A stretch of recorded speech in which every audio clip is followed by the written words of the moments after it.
peristiwa terbakarnya bangunan tempat tinggal yang bisa disebabkan oleh faktor alami maupun buatan manusia. Kebakaran rumah bisa mengakibatkan kerugian harta benda, cedera, bahkan korban jiwa. Peristiwa ini seringkali berdampak besar terhadap psikologis dan ekonomi keluarga yang terkena musibah. Penyebab yang pertama ada lupa mematikan kompor. Banyak kebakaran rumah terjadi akibat pemilik rumah yang lupa mematikan kompor atau alat pemanas lainnya. Alasan kedua ada merokok. Puntung rokok yang masih menyala dan dibuang sembarangan bisa menyebabkan kebakaran. Yang ketiga ada lilin di dalam rumah. Penggunaan lilin sebagai penerangan darurat yang tidak diawasi dengan baik juga bisa memicu kebakaran. Yang keempat ada instalasi listrik. Instalasi listrik yang tidak sesuai standar atau peralatan listrik yang rusak bisa menyebabkan konsleting yang memicu kebakaran. Yang kelima ada pemanas ruangan. Pemanas ruangan yang terlalu dekat dengan bahan mudah terbakar seperti kain atau kertas bisa menyebabkan kebakaran. Yang keenam ada petir. Sambaran petir bisa menyebabkan kebakaran jika mengenai rumah atau instalasi listrik. Dampak kebakaran rumah. 1. Kerusakan bangunan. Kerusakan parah pada struktur rumah yang mungkin memerlukan renovasi total atau bahkan rekonstruksi. 2. Hilangnya harta benda. Banyak barang berharga yang tidak bisa diselamatkan dalam kebakaran. 3. Trauma.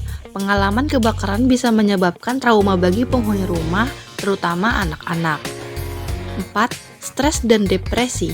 Kehilangan tempat tinggal, keluarga dan barang-barang berharga bisa memicu stres dan depresi. Mitigasi yang harus dilakukan adalah sebagai berikut. Yang pertama, biasakan untuk matikan lampu, kompor, dan alat listrik setelah selesai digunakan atau saat akan bepergian keluar rumah. Yang kedua, sediakan alat pemadam api di rumah dan tempatkan di lokasi yang mudah dijangkau. Yang ketiga, lakukan pemeriksaan rutin pada instalasi listrik oleh teknisi profesional untuk memastikan tidak ada kabel yang putus atau instalasi yang tidak sesuai standar. Yang keempat, pasang detektor asap di setiap ruangan, terutama di dapur, kamar tidur, dan ruang tamu. Yang kelima, hindari menggunakan terlalu banyak alat listrik pada satu stop kontak untuk mencegah beban listrik berlebihan. Yang keenam, jangan meninggalkan sumber panas atau sumber api seperti kompor, lampu minyak tanah, setrika, dan sebagainya tanpa pengawasan.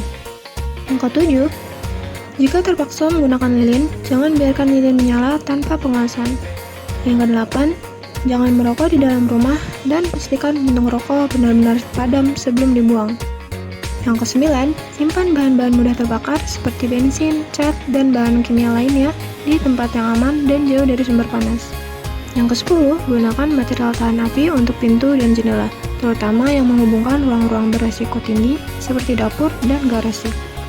Nah, itu dia mitigasi yang harus kita laksanakan sebagai pencegahan bencana kebakaran rumah.